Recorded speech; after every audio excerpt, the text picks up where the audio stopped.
ছন্দ সুস্থ পৃথিবী বানিয়েছে, ঠিক তেমনি কাফা, পিত্ত, ভাতা এদের একটা ব্যালেন্স আমাদের সুস্থ শরীর বানিয়েছে।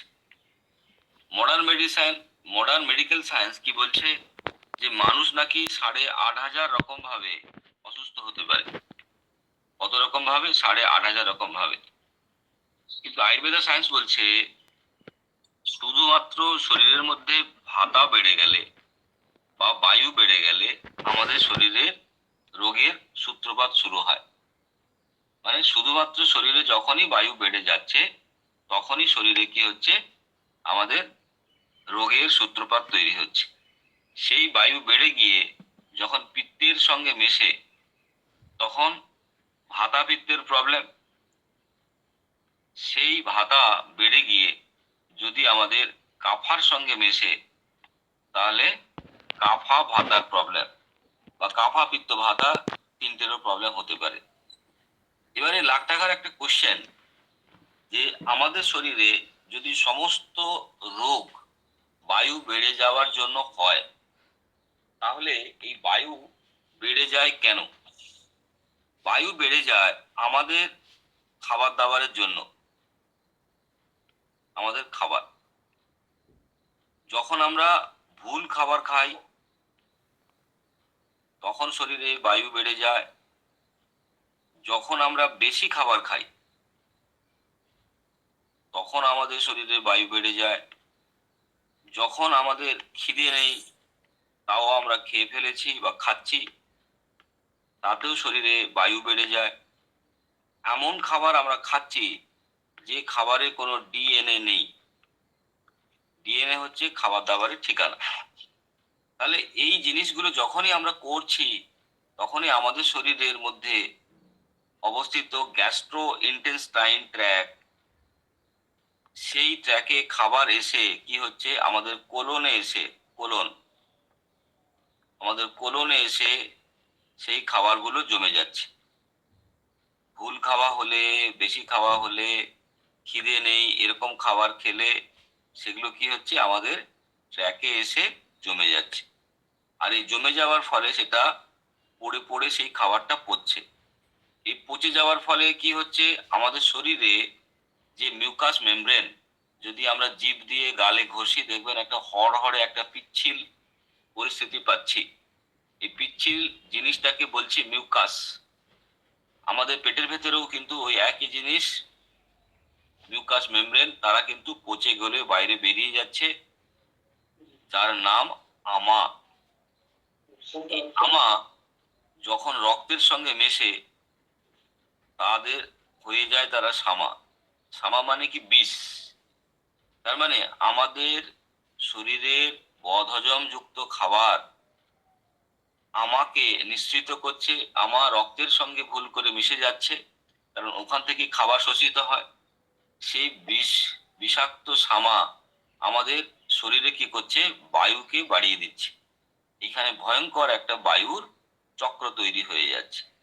সেই বায়ু যদি আমাদের বুকে প্রেসার ক্রিয়েট করে, আমরা বুকের যন্ত্রণা অনুভব করি, এই সময় যদি ডাক্তারের কাছে যাই, ডাক্তাররা কি করছে? তারা বুকের ট্রিটমেন্ট চালু করছে। বুকে কিন্তু কোনো প্রবলেম ছিল না, তাহলে আগুন লেগেছে কোথায়? ধোঁয়া উঠছে, ডাক্তারবাবুরা সিঁড়ি নিয়ে পৌঁছে গেছেন ধোঁয়া সাফ করার জন্য, কিন্তু বুঝতেই পারছে না যে আগুন নেভালে ধোঁয়া অটোমেটিক নিভে যায়। কিন্তু আমাদের চিকিৎসা ব্যবস্থা কি? ধোঁয়া সাফ করা। এই প্রেসার যদি আপনার পিঠে প্রেসার ক্রিয়েট করে, ডাক্তার কি বলবে? L4 L5 বেড়ে গেছে, অপারেশন করতে হবে। এই প্রেসার যদি আপনার গলায় গিয়ে প্রেসার ক্রিয়েট করে, ডাক্তারবাবুরা বলবে থাইরয়েডের প্রবলেম। এই প্রেসার যদি আপনার পেছনে গিয়ে প্রেসার ক্রিয়েট করে, গলার স্পন্ডেলাইটিস। এই প্রেসার যদি মাথায় গিয়ে প্রেসার ক্রিয়েট করে, ডাক্তারবাবুরা বলবে মাইগ্রেন বা মৃগী। এই প্রেসার যদি আপনার হাঁটু দিকে প্রেসার ক্রিয়েট করে, তাহলে ডাক্তারবাবুরা কি বলবে? এটা আর্থারাইটিস হয়েছে। কিন্তু আসলে প্রবলেম কি?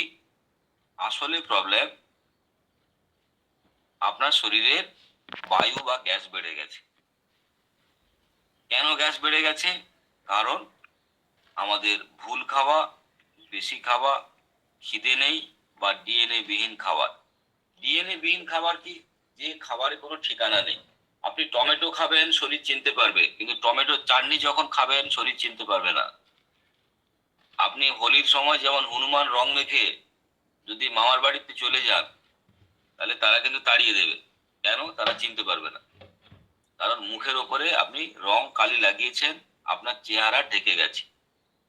তাদেরকে বোঝাতে হবে, তবে তারা বুঝতে পারবে।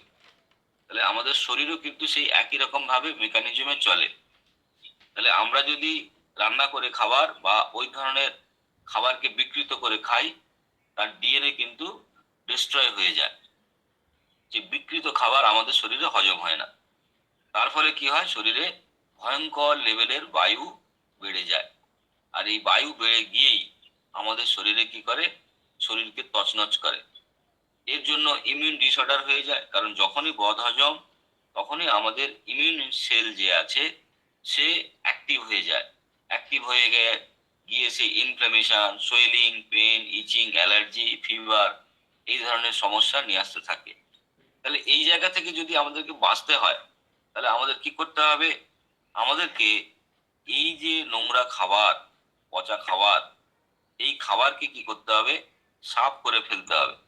লোকে বলে না, পেট সাফ তো বিমারি মাপ।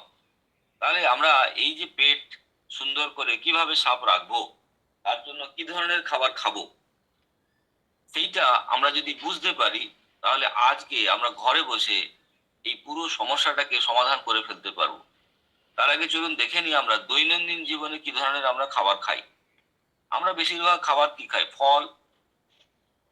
এই ফল আমাদের শরীরে 2 ঘন্টায় হজম হয়ে যায়। আমরা খাই শাকসবজি। শাকসবজি আমাদের শরীরে হজম হতে সময় লাগে 3 ঘন্টার মতো। 3 নম্বর, আমরা খাই ভাত, মুড়ি, এইগুলোই তো খাই আমরা। সেই খাবারগুলো হজম হতে লাগে 6 ঘন্টা। 4, আমরা খাই মাছ, মাংস, বিভিন্ন নন ভেজ খাবার। সেই খাবারগুলো আমাদের শরীরে হজম হতে সময় লাগে প্রায় 24 ঘন্টা। তাহলে দৈনন্দিন জীবনে আমরা এই ধরনেরই খাবার খাই। এবারে ভুল কি হচ্ছে এখানে, সেইটা দেখার জন্য আমরা একটা খেলা খেলবো, তাতে আমরা বুঝতে পারবো যে আমাদের এই খাওয়া দাওয়াতে কি ভুল হয়ে যাচ্ছে। খেলাটার নাম কি? দিল্লি থেকে কলকাতা ট্রেন আসছে। কোথা থেকে? দিল্লি থেকে কলকাতা। কি ট্রেন আছে সেখানে? মালগাড়ি আছে, লোকাল ট্রেন আছে, রাজধানী এক্সপ্রেস আছে। তার মানে এই যে 3টে ট্রেন, এই 3টে ট্রেন একই লাইনে তাকে চলতে হবে। আর আমি হচ্ছি সেই ট্রেনের স্টেশন মাস্টার বা সেই স্টেশনের স্টেশন মাস্টার। এবারে আমি যদি মালগাড়িকে আগে ছেড়ে দিই, তাহলে মালগাড়ি কি হবে? আস্তে আস্তে আস্তে আস্তে যাবে। আর তারপরে যদি আমি রাজধানীকে ছেড়ে দিই, সে খুব দ্রুত যাবে, গিয়ে কি হবে? সেই মালগাড়ির উপরে উঠে পড়বে বা অ্যাক্সিডেন্ট হয়ে যাবে, দুর্ঘটনা। কারণ মালগাড়ির স্পিড খুব স্লো, রাজধানীর স্পিড খুব দ্রুত। তাতে কি হবে? মালগাড়ির সঙ্গে রাজধানীর অ্যাক্সিডেন্ট হয়ে যাবে। তাহলে আমি যদি অ্যাক্সিডেন্টকে বাঁচাতে চাই বা অ্যাক্সিডেন্ট ছাড়া যদি আমি ট্রেন চালাতে চাই, তাহলে আমাকে রাজধানীকে কি করতে হবে? আগে ছেড়ে দিতে হবে। রাজধানী আগে চলে যাবে। শঙ্কর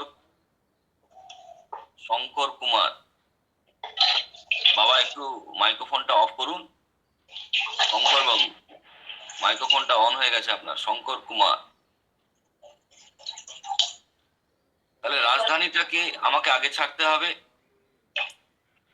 তারপরে যদি আমি লোকাল ট্রেন ছাড়ি, লোকাল ট্রেন আস্তে আস্তে যাচ্ছে তার পেছনে পেছনে।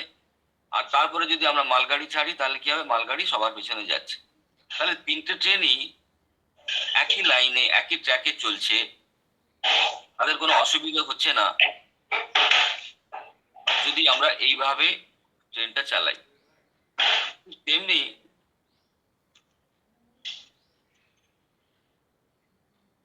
শঙ্কর কুমার মাইতি, জল হবে। মাইক্রোফোনটাকে অফ করুন। হ্যাঁ, থ্যাংক ইউ, ধন্যবাদ। চুপ করে বসে থাকুন, শুনতে থাকুন।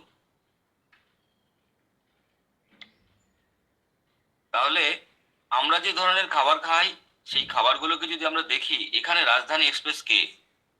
আমাদের শরীরে ফল 2 ঘন্টায় হজম হয়ে যায়। মানে এই যে মুখ থেকে আমাদের যে কোলন, এর দূরত্ব কত? প্রায় 33 ফিট।